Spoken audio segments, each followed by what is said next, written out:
Em nome do Pai, do Filho e do Espírito Santo. Amém. Ave Maria, cheia de graça, o Senhor é convosco. Bendita sois vós entre as mulheres, e bendito é o fruto do vosso ventre, Jesus. Santa Maria, Mãe de Deus, rogai por nós, pecadores, agora e na hora de nossa morte. Amém. São Felipe Neri, rogai por nós. Nossa Senhora de Fátima, rogai por nós. Em nome do Pai, do Filho e do Espírito Santo. Amém. Então, nós estamos na página 647 da biografia de Santa Bernadette, escrita pelo padre Francis Trochu. A esperança invencível. Quando Bernadette esteve doente no hospital de Lourdes, ouvira esta observação de uma visitante: mas por que não pede à Virgem que a cure? É inútil, replicou-lhe. A Virgem disse-me que morreria cedo.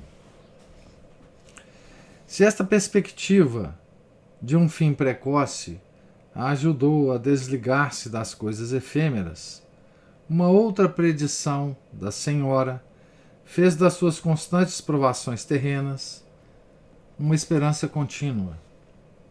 Não prometo fazer-te feliz neste mundo. Visto que a primeira parte do oráculo se realizara de um modo tão evidente, Bernadette estava absolutamente certa de ver realizar-se a segunda, mas no outro.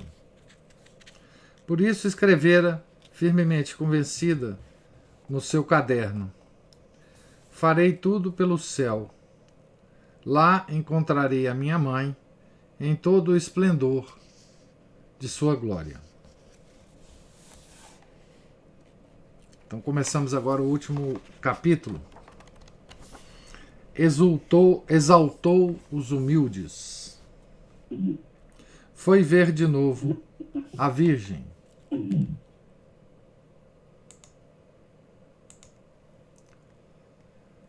Quando morreu, declarou a irmã Bernard Daliá, o rosto de Bernadette tornou-se jovem e calmo, com uma expressão de pureza e beatitude.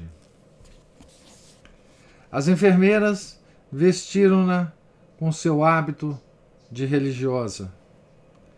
Não nos foi difícil fazê-lo, observa a irmã Gabrielle de Vigouroux, porque o seu corpo era flexível, se bem que já passassem 2 horas depois da morte.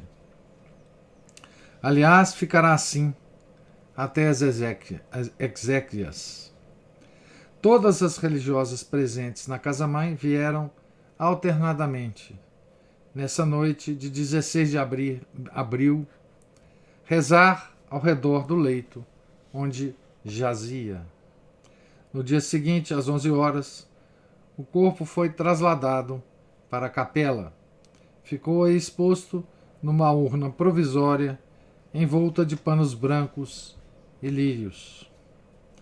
Com uma coroa de rosas brancas sobre o véu negro, o rosário entrelaçado nas mãos unidas, o crucifixo e a fórmula dos votos perpétuos entre os dedos. Bernadette parecia dormir. Fui eu próprio a constatar, declara o padre Raffan, a rapidez com que a notícia de sua morte se espalhou em toda a cidade e a emoção que causou nos habitantes. Em Nevers e fora de Nevers, houve uma única exclamação nas casas religiosas e nos lares cristãos. Ela foi ver de novo a Virgem no céu. Quanto ao corpo, né, de Santa Bernadette, a gente pode ver o frescor, né, a expressão aqui calma, né, do rosto, ainda hoje, né, no corpo incorrupto dela. É muito provável é a mesma expressão logo depois da morte, né? Aquela que ela tem até hoje.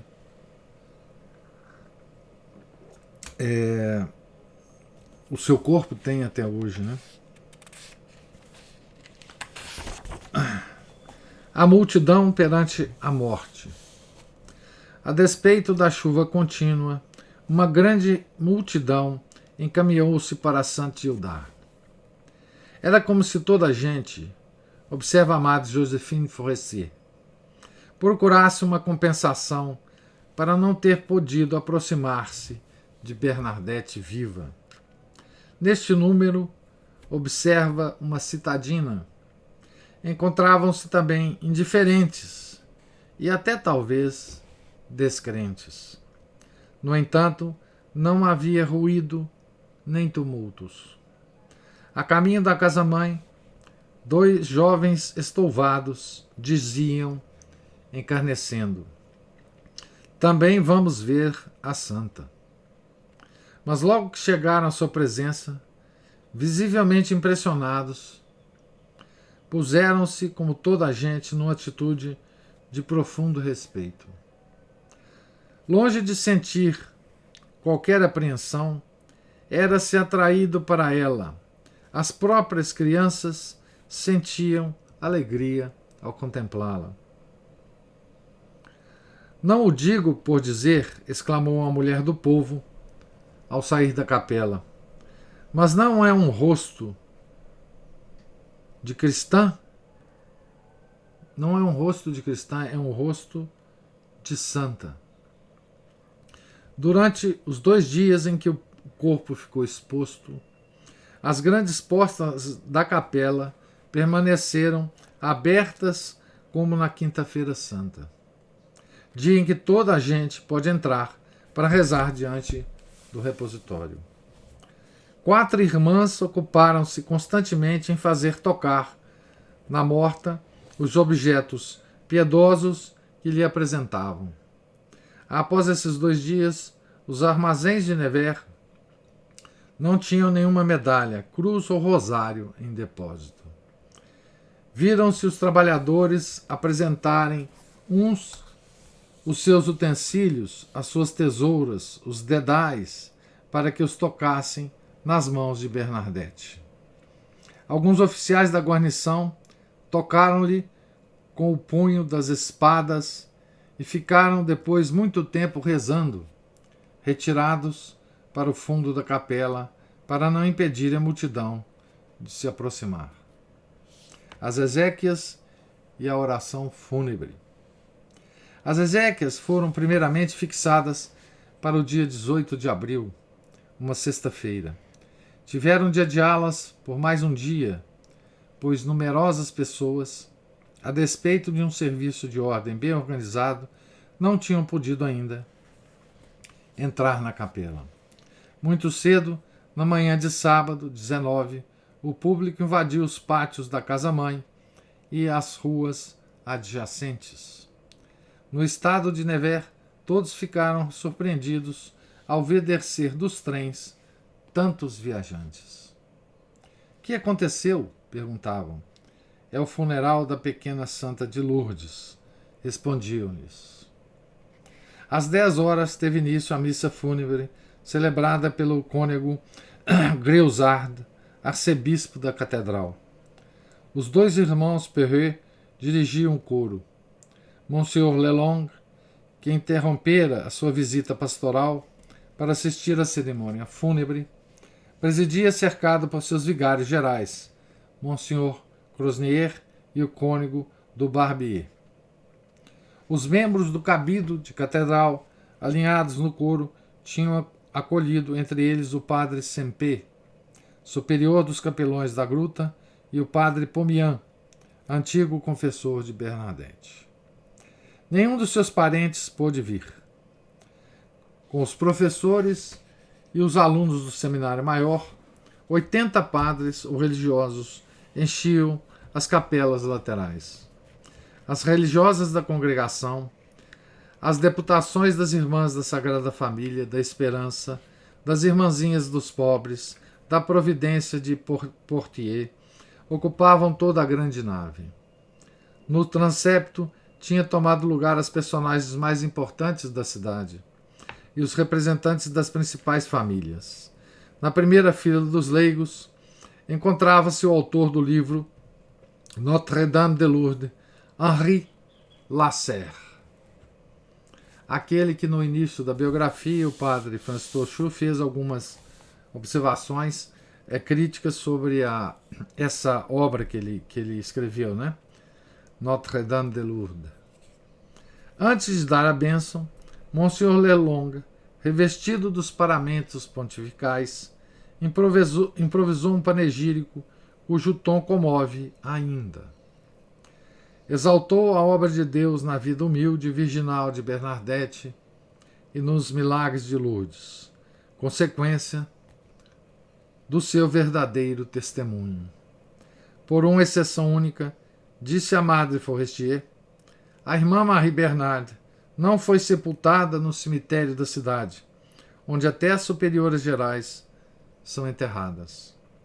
A Madre Adelaide Dom, movida por um pressentimento, conservou-a dentro dos muros do convento, em virtude dos grandes favores que recebera e ainda em virtude da santidade da sua vida. Ordenou por isso que fizesse um jazigo no oratório solitário construído há 20 anos, sob a invocação de São José, no meio das videiras. Aqui tem uma nota. Diz assim: este oratório devia sua construção à iniciativa da Madre Marie-Thérèse Vazou, na época em que se dirigia à Escola Normal de Montpellier, albergar aí Monsieur Dufetre, bispo de Nevers, convalescente de uma grave doença. A instâncias suas, o prelado comprometera-se a construir uma capela a São José, se ficasse completamente curado. Tendo sentido francas melhoras, começaram logo os trabalhos. A 24 de outubro de 1860, pouco antes do seu fim inesperado, Monsieur Dufetre teve a alegria de benzer o formoso edifício gótico. Para que todos vissem de passagem os traços fisionômicos tão doces daquela que vira a Virgem, a urna definitiva foi levada a descoberto até o lugar da sepultura. Dir-se-ia, na verdade, que Bernadette estava apenas adormecida. Os seus belos olhos estavam entreabertos. As suas mãos e as suas unhas tinham a cor da vida, como tem até hoje, né, o corpo dela. Nesse momento, uma multidão imensa enchia os pátios, o terraço e o jardim até a capela de São José. Era mais um triunfo do que um cortejo fúnebre. Entusiasmado, o padre Sempé escreveu: um sol esplêndido iluminava a cerimônia, fazendo lembrar o céu dos Pirineus.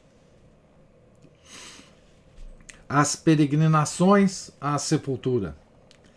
De acordo com o costume comovente de Saint-Hildard, a absolvição seguiu-se o Salve Regina. Deste modo, uma justa recompensa perante a sepultura da sua filha preferida, a suprema homenagem era para a clemente e misericordiosa Rainha do Paraíso.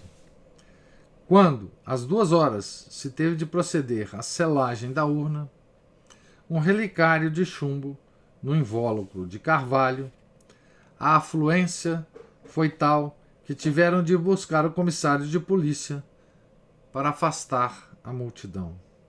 À colocação da urna na capela assistiram os padres Sempé, Pomian, Febre e Lasserre.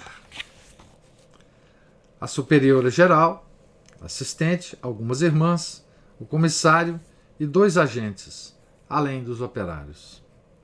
Enquanto estes se ocupavam da sua fúnebre tarefa, as testemunhas imediatas da sepultura alternavam em 2 coros as 50 contas do rosário.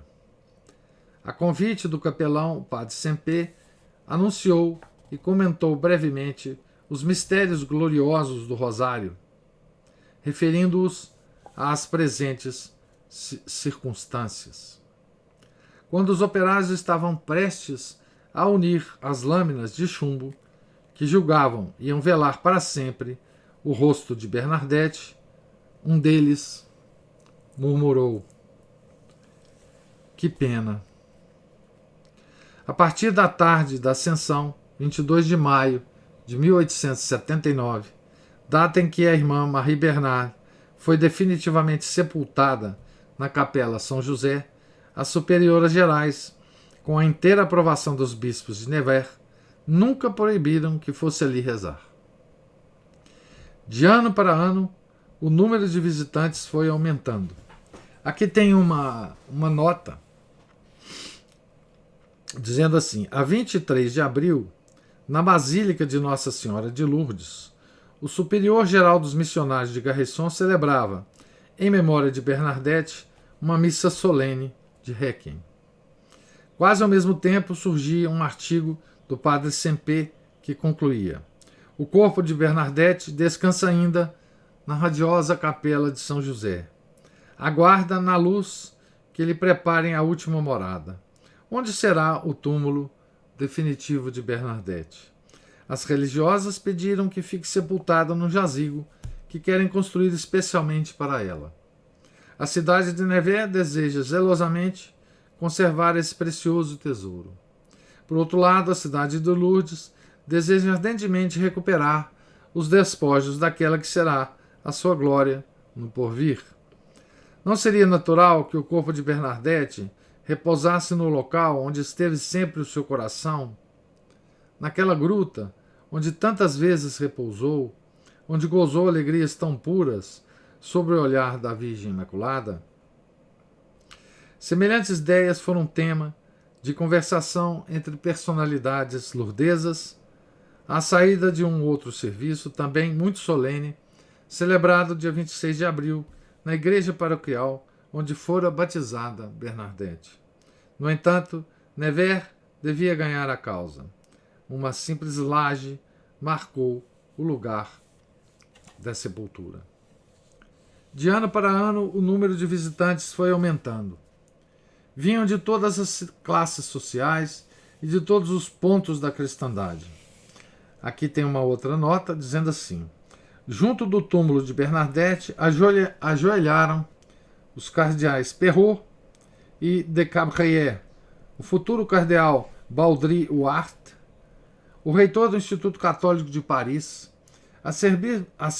arcebispos e bispos, os generais Roger e Paul, o padre Mansabré, pregador de Notre-Dame.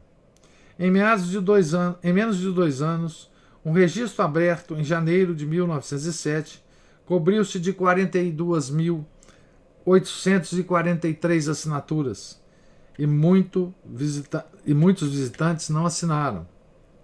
Em 1908, a reverenda madre Marie-Thérèse Bordenave, confrontando o correio arquivado desde a morte da irmã Marie Bernard, contava 9.505 cartas vindas de pessoas estranhas à congregação.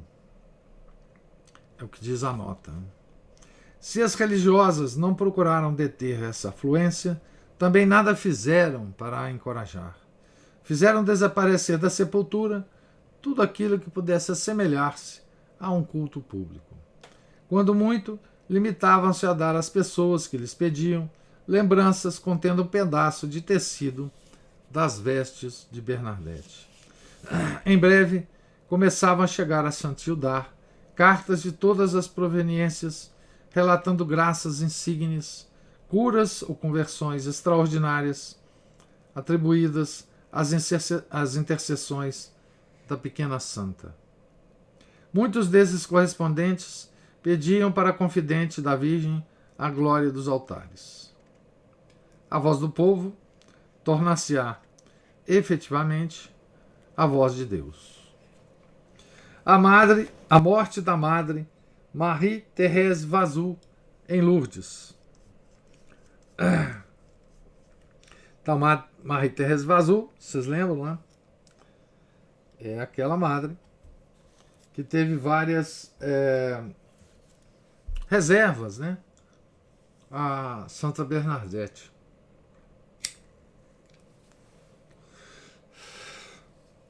Ela morre em Lourdes. Muito significativo, né? Havia tempos que uma voz tímida, mesmo em Saint-Gildard, ousara erguer-se falando na canonização de Bernadette. Em outubro de 1869, ou seja, 10 anos antes da morte, né?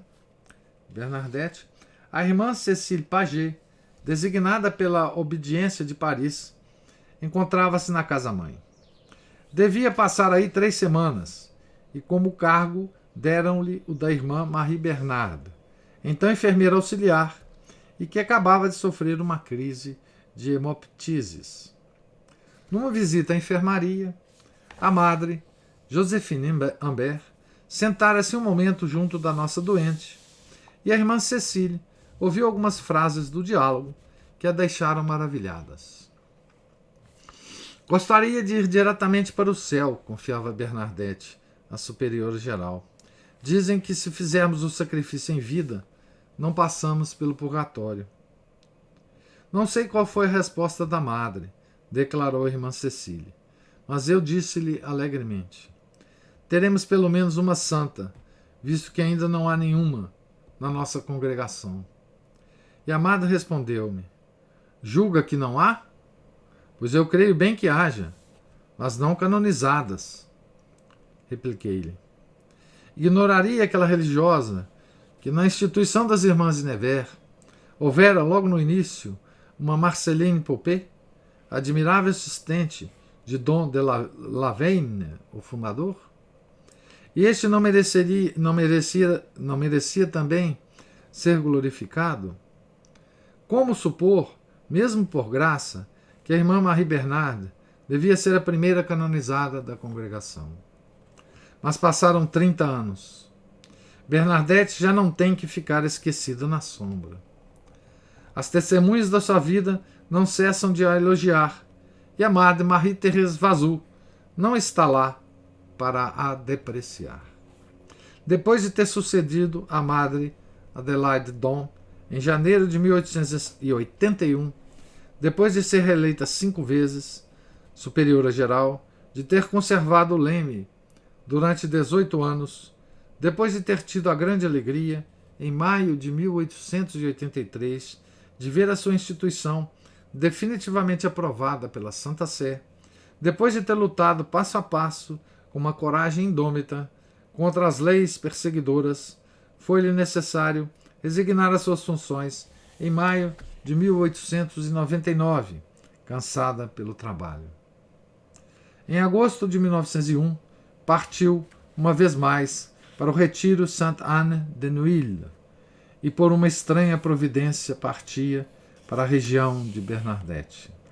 A sua última residência será o orfanato Maria Imaculada, de onde se veem também a gruta e as basílicas. Aí ficou condenada a longas permanências no quarto.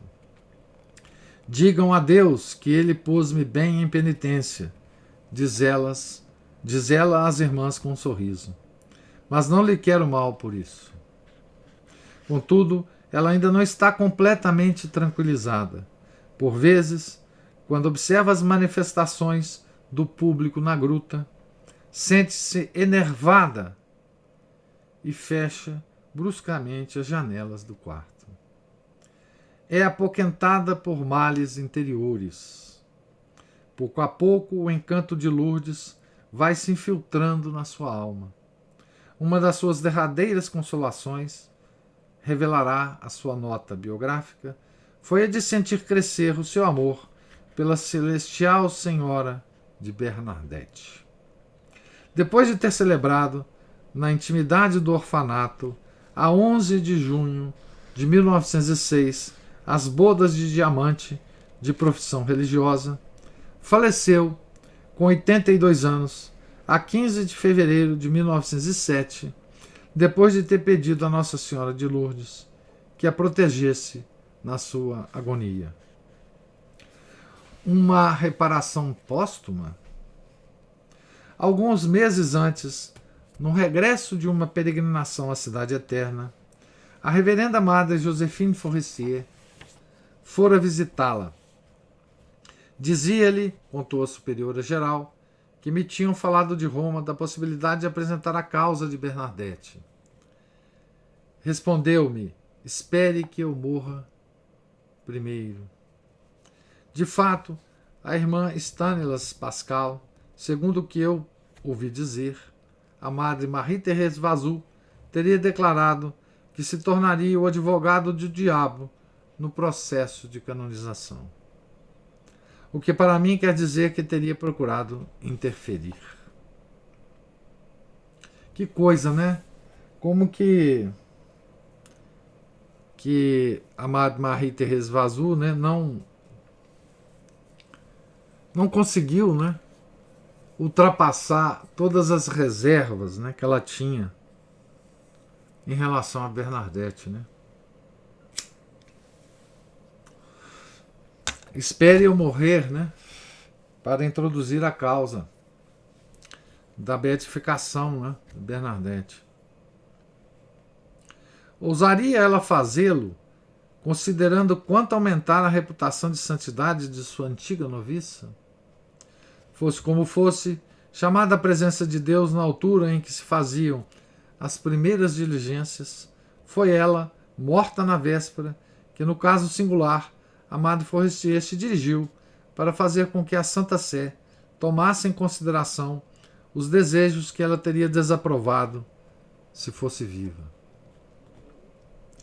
Em 16 ou 17 de fevereiro de 1907, perante os seus restos mortais, declara a superiora geral, fiz a seguinte prece em Lourdes: minha boa Madre, no céu nem sempre se veem as coisas como na terra. Agora que está, segundo espero, mais esclarecida pela pura luz das alturas, tome conta da causa de Bernadette. Deixo-vos a iniciativa desse caso. Não agirei. Esperarei um sinal do céu.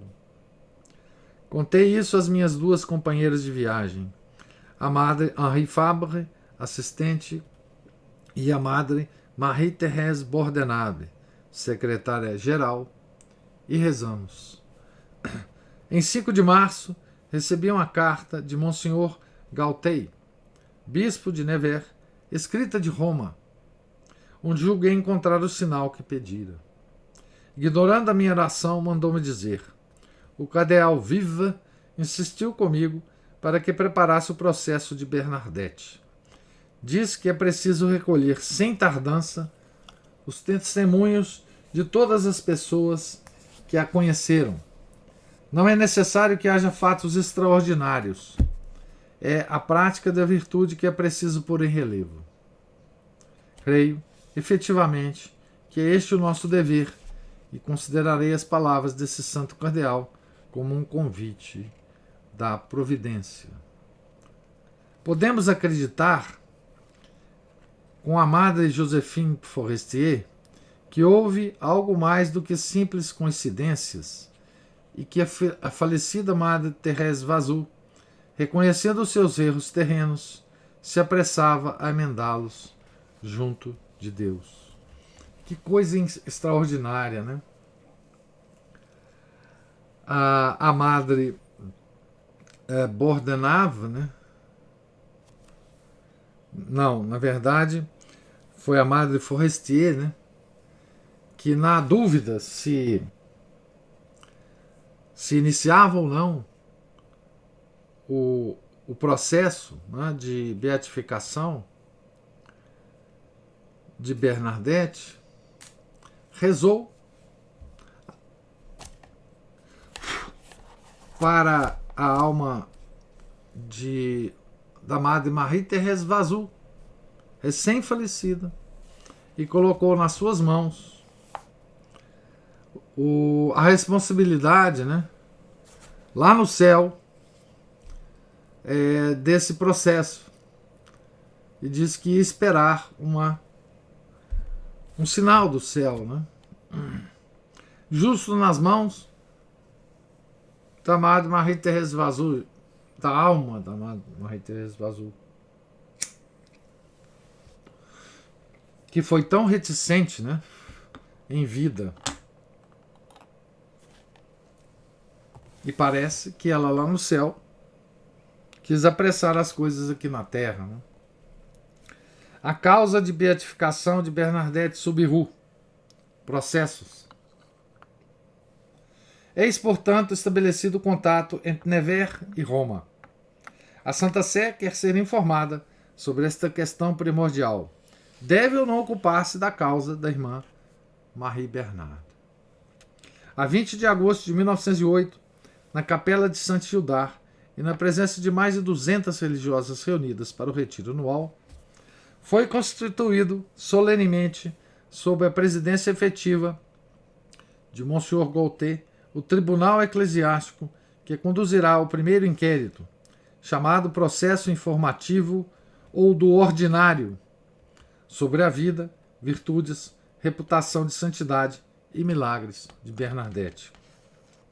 Antes de encerrar essa sessão inicial, o bispo de Nevers destacou as circunstâncias favoráveis. Era a festa de São Bernardo. Era a semana em que a peregrinação nacional levava a Lourdes grandes multidões. Era o ano jubilar das aparições. 50 anos, né, das aparições. O ano jubilar. Dia de São Bernardo, né?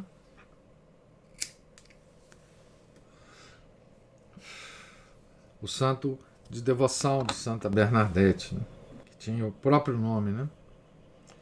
Iriam seguir-se 132 sessões, durante as quais compareceram os sobreviventes da família Soubirous, grande número de eclesiásticos, religiosos e outras pessoas que tinham conhecido bem Bernadette. A comissão eclesiástica fez prodígios de atividade, visto que a 23 de outubro de 1909, a congregação de ritos tomava posse de todas as peças do inquérito. Em Nevers, a 22 de setembro desse mesmo ano, antes de encerrar definitivamente esse processo informativo, Monsieur Gaultier mandara proceder, segundo as formas canônicas, a exumação da irmã Marie Bernard. Houve profunda comoção na capela Saint-Joseph, quando depois de 35 meses... Não, aqui está errado, né?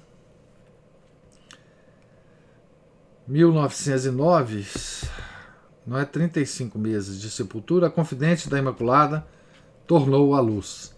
Aqui ela foi em 29 anos, né, praticamente. Nem o menor vestígio de decomposição. As carnes ressequidas, mas intactas, tinham conservado a sua brancura. A cabeça recoberta pela touca e pelo véu, e as mãos cruzadas sobre o coração, de que pendia um crucifixo coberto de verdete e o rosário corroído pela ferrugem, estavam ligeiramente inclinadas para o lado esquerdo. Os olhos, um pouco afundados nas órbitas, encontravam-se completamente fechados. Os lábios entreabriram-se como num sorriso. A atitude comovedora da pequena morta, como observou Monsieur Gaultier, fazia lembrar as jovens virgens dos primeiros séculos encontradas nas catacumbas. Aqui tem uma nota, né? A 27 de novembro de 1907, um breve de Pio X concedera a graça do jubileu aos peregrinos de Lourdes durante o ano cinquentenário das aparições. Este jubileu foi inaugurado solenemente por um cardeal legado, Monsieur Lecaut, arcebispo de Bordeaux. A 26 de junho de 1908, festa do Sagrado Coração, Monsieur Schupperfer bispo de Tarbes, consagrou o atual altar da gruta. Um magnífico baixo relevo representa aí Nossa Senhora, em volta de ouro, com os pés sobre as flores da roseira brava e o rosário nos dedos. Está voltada para Bernadette ajoelhada, com um círio numa mão e um rosário na outra. Em frente de Bernadette, o anjo Gabriel, também de joelhos, inclina-se numa atitude de veneração. Eis a nota. A 13 de agosto de 1913, Pio X assinou o decreto de apresentação da causa.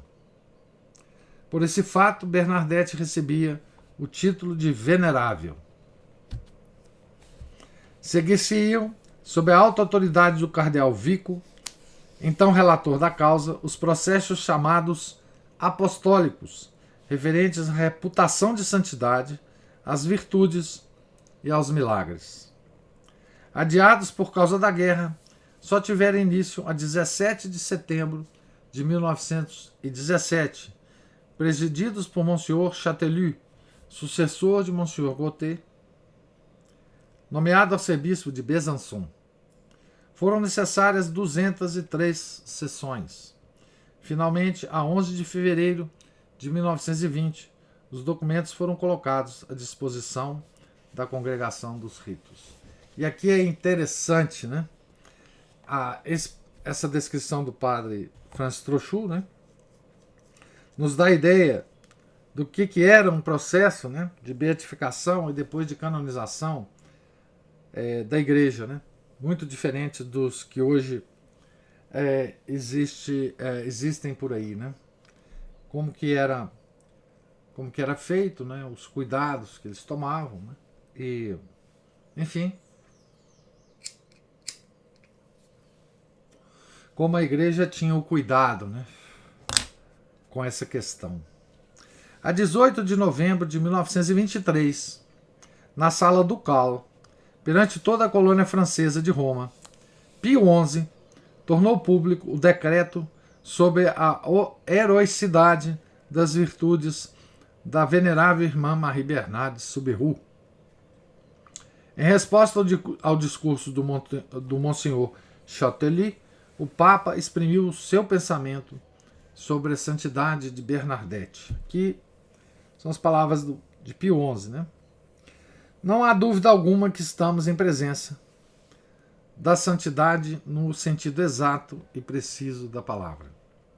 Com efeito, quando se considera a vida de Bernadette, tal como ela se nos apresenta em todas as fases dos processos, longos, minuciosos, ponderados, severos até, como devem sempre ser, para a maior glória de Deus, esta vida pode resumir-se em 3 fases. Bernadette foi fiel à sua missão, foi humilde na sua glória, foi forte na sua provação. Palavras de Pio XI, né? Os 2 milagres da causa. Entretanto, a congregação de ritos verificava a autenticidade dos milagres propostos para a beatificação. São 2 milagres para a beatificação. Eram, né?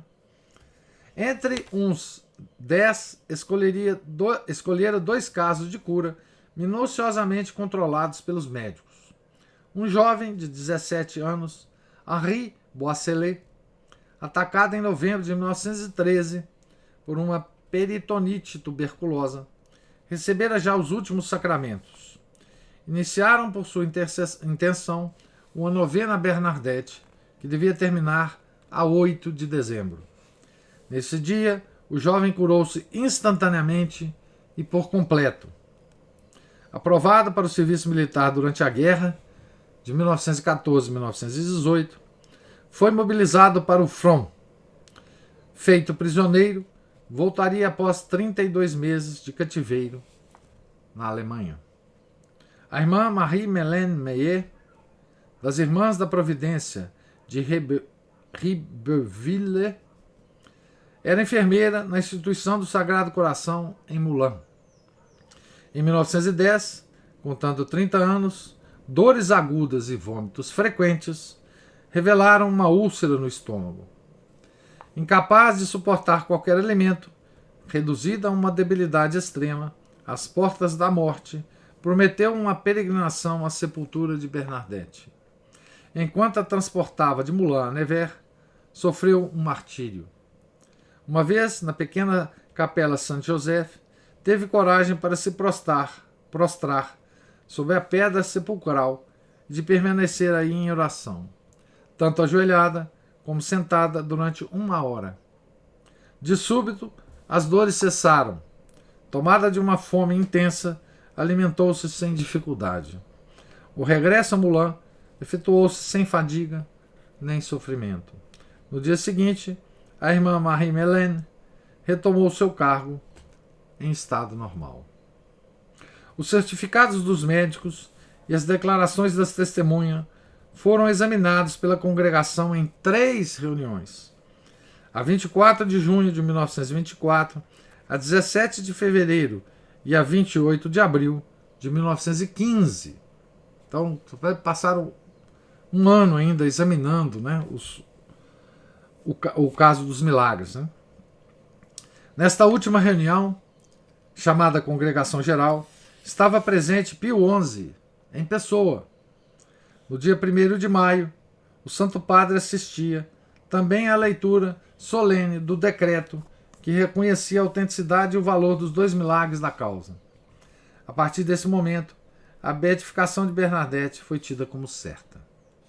A 2 de junho, na sala do consistório, Sua Santidade declarava que se podia, com toda segurança, proclamá-la bem-aventurada.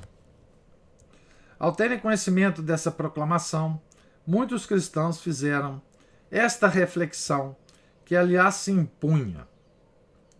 Pela voz do seu augusto chefe, a Igreja Católica acabava de reconhecer oficialmente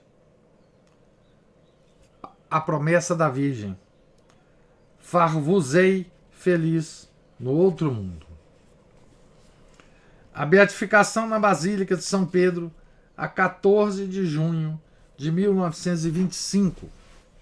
14 de junho de 1925 é mais ou menos 25 mais 21, né?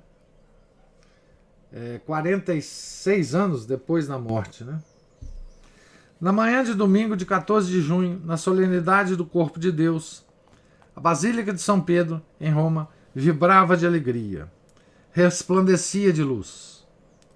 Sob as abóbadas e a cúpula douradas, com a reverenda Madre Marie-Thérèse Bordenave, superiora geral, e um grande número das suas religiosas, encontrava-se uma enorme multidão.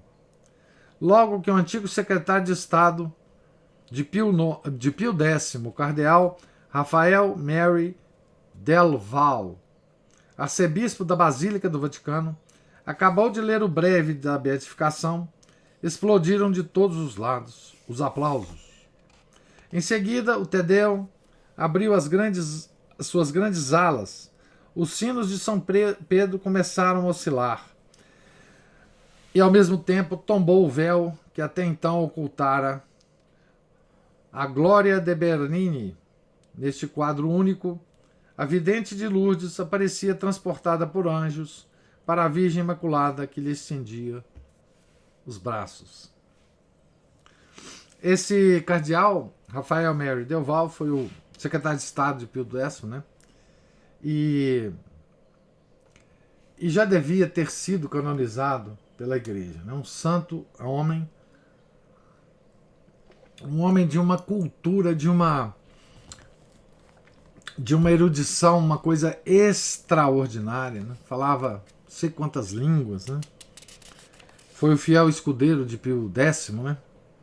E escreveu uma obra, uma biografia de São Pio X, bem curtinha, que está publicada em português, inclusive, quem se interessar pode ler, né? Eu acho que o título dessa pequena biografia é O Papa que Conheci. Está publicada. Esqueci o nome da editora. Acho que a editora é Petrus, se não me engano. Vale a pena. Então é ele que proclamou, né, a beatificação de Santa Bernadette. Desde então, Bernadette, honrada como bem-aventurada, teria sua festa litúrgica, o seu ofício próprio, onde Roma o permitisse. As suas relíquias poderiam ser expostas e veneradas publicamente. O representante na terra do Deus que exalta os humildes reservou-se, por assim dizer, a inauguração desse culto público em honra da pequena Subiru. Na tarde de beatificação, Sua Santidade, conduzido nas sedes gestatória, atravessa São Pedro. 50.000 vozes o aclamam. Ajoelhado no meio do coro, depois de ter erguido os olhos para a glória de Bernini, Pio XI recolheu-se em oração. Alguém se encaminha para ele logo que termina a oração. É o mais novo dos irmãos de Bernadette, Pierre Subiru, que vem oferecer ao chefe da igreja, num suntuoso relicário, uma relíquia da sua bem-aventurada madrinha. Urna, relicário da nova bem-aventurada em Saint-Gildard de Nevers. A 3 de agosto, entre magnificências dignas de uma rainha, os despojos mortais de Bernadette serão colocados num lugar mais conveniente. O coro da capela de Saint-Gildard, numa urna de bronze dourado e de cristal cujas cinzeladuras ou esmaltagens resumem a sua vida e simbolizam a sua alma.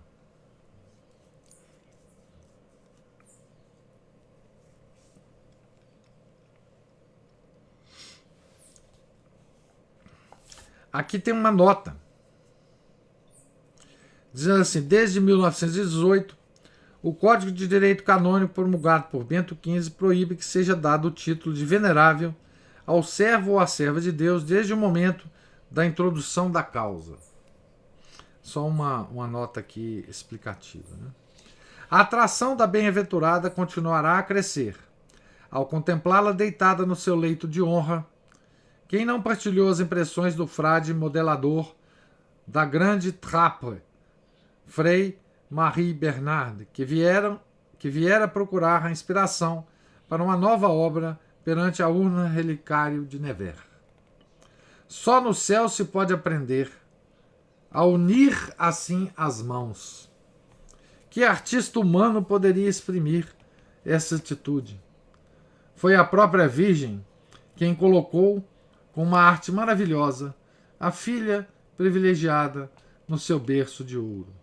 A gente pode ainda observar isso, né? As mãos dela cruzadas são belíssimas mesmo.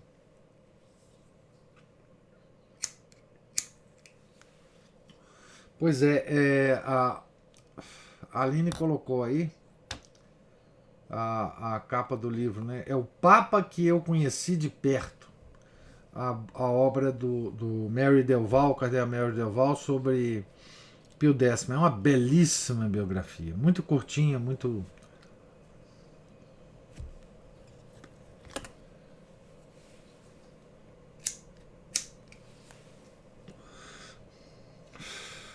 Uma vez posto o relicário na capela de Saint-Gildard, viu-se bem que a pequena Subiru, essa humilde estrela, não se apagara completamente no esplendor da mulher vestida de sol. Aqui tem uma nota. Esta urna foi executada nas oficinas de Amadée Catelin, em Lyon, segundo os planos do seu predecessor Armand Calliat. Pode ser examinada de perto, à direita do couro, a pouca distância da mesa da comunhão. O corpo está intacto, salvo alguns pequenos ossos que os médicos retiraram para serem colocados em outros relicários. Segundo o relatório do Dr. Talon, um dos que procederam à segunda exumação a 3 de abril de 1919, está relativamente bem conservado. Sofreu um trabalho de transformação cadavérica, conhecido pelo nome de mumificação.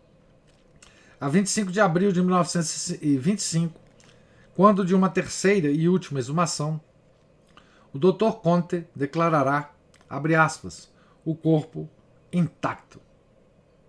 Não parece ter sofrido a decomposição cadavérica habitual e normal após uma tão longa permanência numa sepultura cavada sob a terra. Fecha aspas. Os tegumentos enegreceram e por isso puseram sobre o rosto uma película de cera com as cores ritais que conserva os traços fisionômicos. As mãos unidas foram igualmente recobertas de cera. Demorando-nos a contemplar a atraente relíquia, não seremos tentados a lançar senão um olhar distraído ao relicário. Faríamos mal, porque, simples e até austero à primeira vista, é bastante belo no seu gênero. Sob a base, entre as ondas azul turquesa em esmalte que evocam a nascente maravilhosa, destacam-se em letras douradas as principais palavras da aparição. Contra os montantes elevam-se os lírios que desabrocham em ramos sob o friso. Sobre o relicário, uma ligeira saliência suporta, emergindo de outro lírio, o monograma de Nossa Senhora de Lourdes. Nas letras N, D, L, enlaça-se um rosário com contas de marfim. Sobre os arabescos que molduram o monograma encontram-se pousadas algumas pombas. Essa é a nota. Uma vez posto o relicário na capela de Saint-Hildard, aqui eu já tinha lido, né? Viu-se bem a pequena Subiru, essa humilde estrela, viu-se bem que a pequena Subiru, essa humilde estrela, não se apagara completamente no esplendor da mulher vestida de sol. Peregrinos isolados, grupos de paroquianos, peregrinações de dioceses inteiras vêm tocá-la cada vez mais repetidamente. Aqui eu vou demorar hoje um pouquinho mais, gente, porque a gente vai então terminar aqui o livro. Lourdes, por seu lado, não se esquecia a sua mais pira glória. As estátuas multiplicaram-se na cidade e nos terrenos da gruta. O pobre segredo transformou-se num oratório, onde ela morava, né? A 21 de agosto de 1927, Monsignor Schopfer inaugurava, sob uma das arcadas da esplanada do Rosário, um magnífico altar sob a sua invocação. As colunas de Bartre, onde se conservou a sua encantadora memória, tornaram-se um lugar de peregrinação. Em breve, Deus manifestaria, por novos milagres, que lhe agradava que orassem a sua serva, e será este o remate supremo para a sua cama. Mais 2 milagres. 2 curas instantâneas, completas e permanentes, serão apresentadas à congregação dos ritos. Apenas 40 dias após a beatificação, um ninernês ilustre, Monsieur Alex Lemaitre, arcebispo de Cartago, partiu de Paris para Saint-Hildard, onde assistiria, a 3 de agosto, à transferência solene da urna relicário. O arcebispo missionário sofria há mais de 10 anos de uma grave doença amebiana que contraíra nos trópicos, onde tinha anteriormente cumprido com zelo as funções de vigário apostólico. Vários tratamentos foram tentados em vão. O mal agravara-se ao ponto de não deixar, segundo os médicos que o tratavam, nenhuma esperança de cura, pelo menos de cura momentânea. Durante a viagem, sofreu uma grave crise da mesma doença. Conseguiu, no entanto, adquirir energia suficiente para assistir à cerimônia da transladação e foi então imediatamente curado. O prelado retomou em seguida, em Cartago, o seu rude cargo e pôde desenvolver a mesma extraordinária atividade de antes. A segunda cura milagrosa, atribuída à intercessão da bem-aventurada Bernadette, produziu-se 2 anos e meio mais tarde, não em Nevers, mas em Lourdes. A irmã Marie de Saint-Fidèle, da instituição das Irmãs do Bom Pastor, sofria, além de outras doenças, de um tumor no joelho e do mal de Pot, dorso lombar. O mal tomara tal gravidade que o médico declarou a cura impossível apenas pelas forças da natureza, e a não ser, talvez, passado muito tempo. Como o estado da doente piorasse, fizeram uma novena de orações invocando o auxílio da bem-aventurada Bernadette. Às 6 horas da tarde do 5º dia da novena, isto é, a 6 de fevereiro de 1928, a irmã Marie de Saint-Fidèle sentiu-se subitamente curada. Na manhã seguinte, deixou o leito. Passados 3 anos, os médicos que a submeteram a um exame minucioso não acharam o menor vestígio do mal de que ela sofrera. A canonização, a 8 de dezembro de 1933. Em 31 de maio de 1933, no Palácio do Vaticano, tivera lugar, diante do Santo Padre, a leitura do decreto com a aprovação dos milagres. A 2 de julho, na festa da Visitação de Maria, último ato de um processo iniciado há 25 anos, surgia o decreto de tuto. Deste modo, todo o desenrolar da causa se enquadrou entre 2 jubileus das aparições. Em 1908, passara o cinquentenário. Em 1933, o 75º. Ainda mais, se 1858, ano em que a Virgem aparecera a humilde criança, fora por concessão de Pio IX um ano santo, 1933, ano em que esta criança receberá as honras da canonização, é também um ano santo. Pio XI promulgara o grande jubileu da redenção. Após essas aproximações que se impõem, houve uma outra que comoveu todos os corações. O Papa escolhera a festa da Imaculada Conceição para exaltar a sua mensageira. Assim, em 8 de dezembro de 1933, a Igreja Católica acumula no seu centro todos os seus esplendores apenas para Bernadette.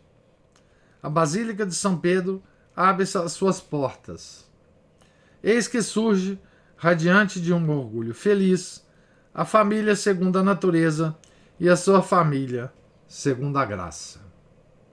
A viúva do seu irmão, Jean-Marie, os sobrinhos Pierre, François e Bernard e outros membros da família Soubirous dirigem-se todos para a tribuna da postulação, juntamente com a reverenda madre Marie-Alphonse Crapart, superiora geral da caridade de Nevers, e 160 das suas religiosas. De França, vêm 10.000 peregrinos.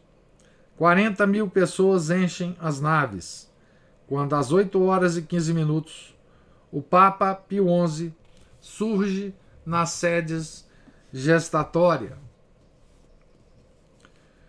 Precede-o uma longa procissão, onde se encontram 18 cardeais, 85 patriarcas, primazes, arcebispos e bispos. Todos reconhecem, pela estatura elevada e pela sua barba de missionário, Monsieur Lemaitre, primaz de África, cujo olhar parece atraído para um dos 2 estandartes suspensos dos Lodge na cúpula. Entre os prelados, conta-se ainda o bispo de Nevers, Monsieur Flynn, o bispo de Tarbes e de Lourdes, Monsieur Gellier. Aqui tem uma uma nota.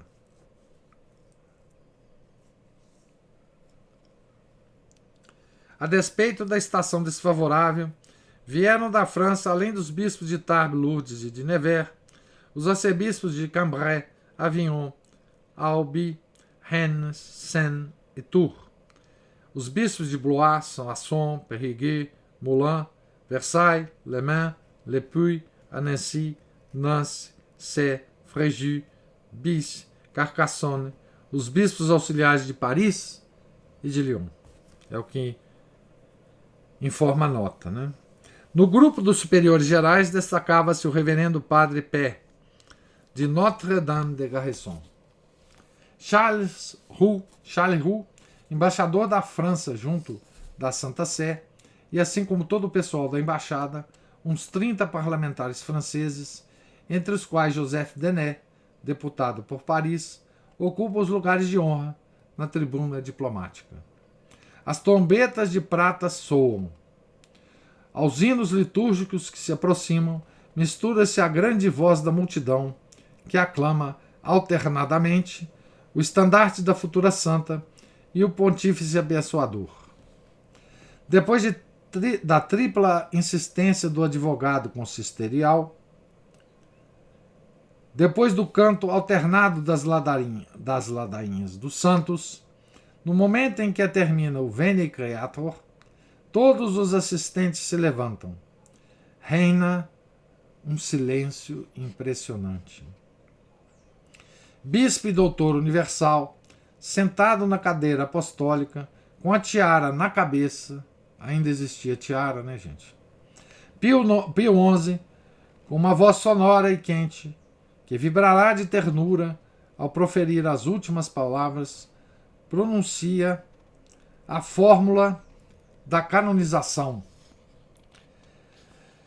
Em honra da Santíssima e Indivisível Trindade, para a exaltação da fé católica e para o incremento da religião cristã, por autoridade de nosso Senhor Jesus Cristo, dos bem-aventurados apóstolos Pedro e Paulo, e pela nossa, após uma longa deliberação e tendo frequentemente implorado o auxílio divino, segundo o parecer dos nossos veneráveis irmãos, os cardeais da Santa Igreja Romana, os patriarcas, os arcebispos e bispos, proclamamos e definimos santa a bem-aventurada Marie Bernarde Soubirous e inscrevemo-la na lista dos santos, determinando que a sua memória seja piedosamente celebrada na Igreja Universal a 16 de abril de todos os anos, dia do seu nascimento no céu. Em nome do Pai, do Filho e do Espírito Santo. Ressoou o hino do triunfo, Te Deum Laudamus. No mesmo instante, todos os sinos da cidade eterna acompanham o carrilhão de São Pedro. Quando, a 1h da tarde, após a missa solene, o Papa levanta a tiara, sinal da sua realeza, tornou a passar através da basílica, na Sedir, o estrépito das ovações cobriu as fanfarras das trombetas de prata. E espontaneamente a Ave Maria elevou-se, cantada pela multidão, como acontecera em Massabielle.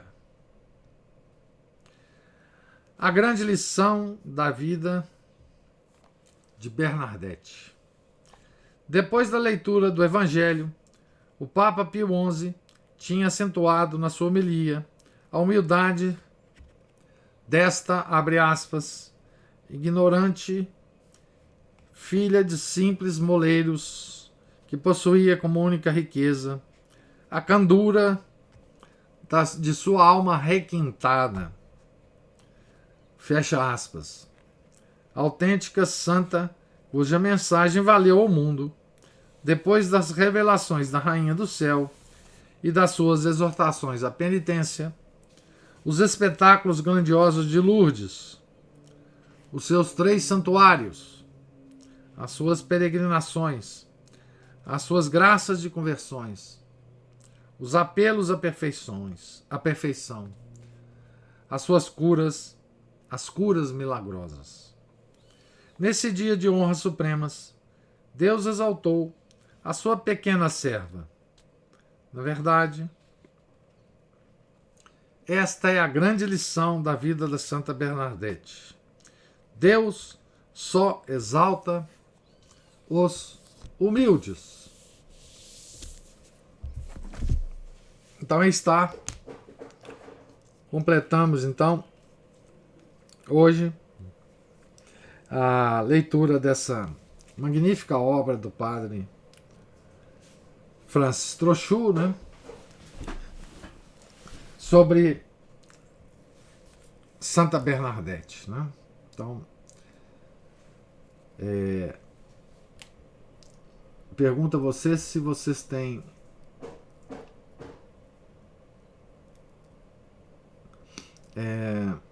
alguma... Deixa eu responder uma pergunta que surgiu aqui. A Aline pergunta se o anjo Gabriel estava na gruta, né? Não, tá só no quadro. Tá só no quadro. Ninguém viu o anjo Gabriel na gruta, né? O que não quer dizer que ele não estava lá nas aparições verdadeiras, né? Na gruta. A Aline de novo pergunta: uau, o poder temporal participava. Sim, o poder. Toda a diplomacia do Vaticano era convidada, né? Os diplomatas eram convidados a participar dessas festas solenes, né?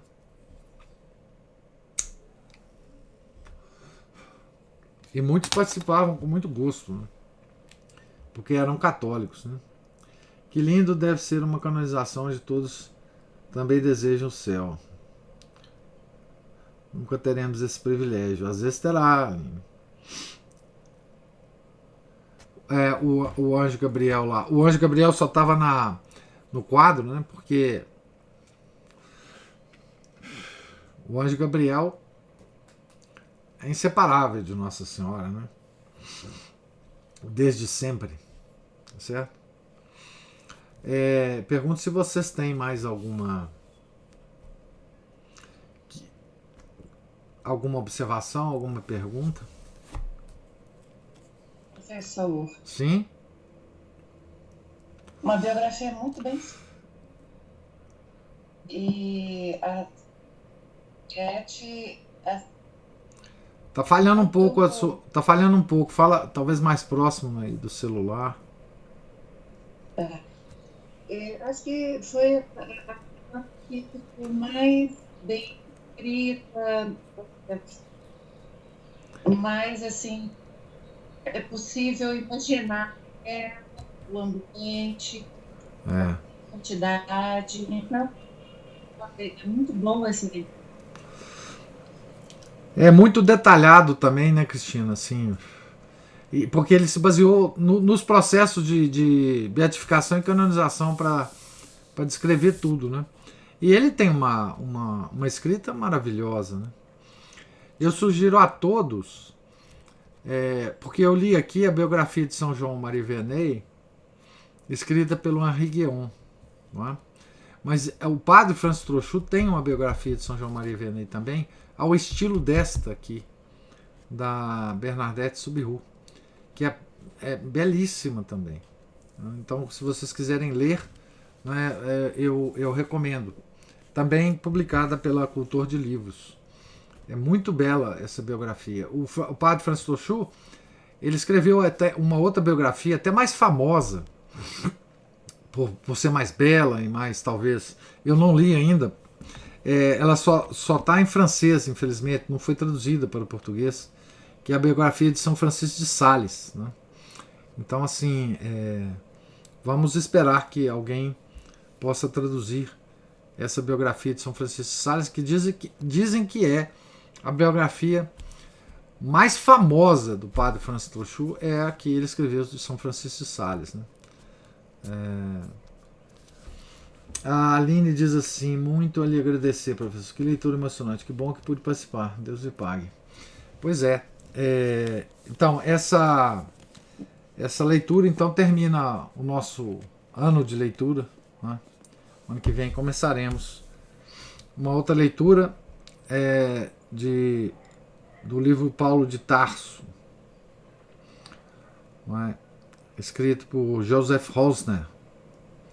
E esse livro é extraordinário porque não é só um livro, uma biografia, mas quase que um tratado de teologia paulina, né? Ele vai comentar não só os aspectos da vida de São Paulo, mas também todas as cartas de São Paulo, né? Onde ele as escreveu, por que ele as escreveu e o conteúdo das cartas também, né? Então será uma viagem que nós vamos empreender através da vida de São Paulo e através das suas grandes cartas, né? Um monumento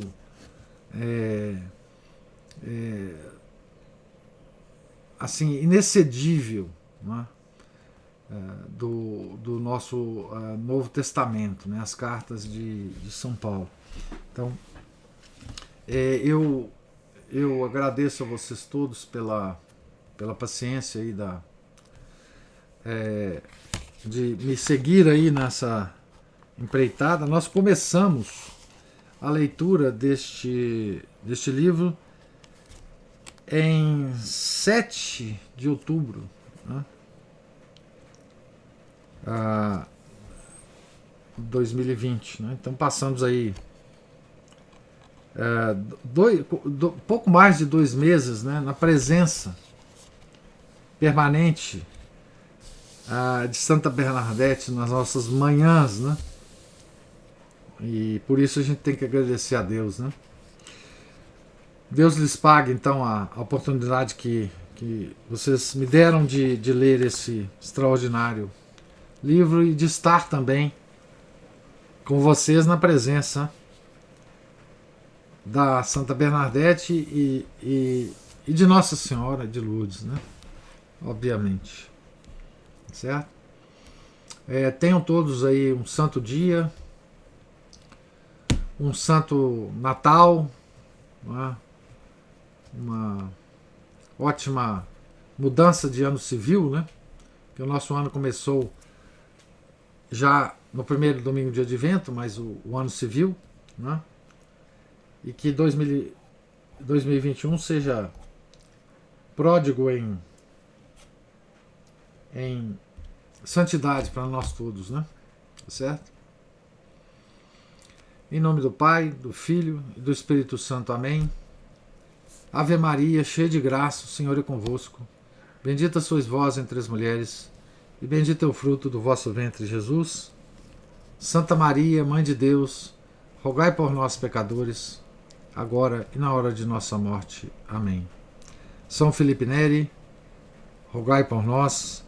Santa Bernadette, rogai por nós.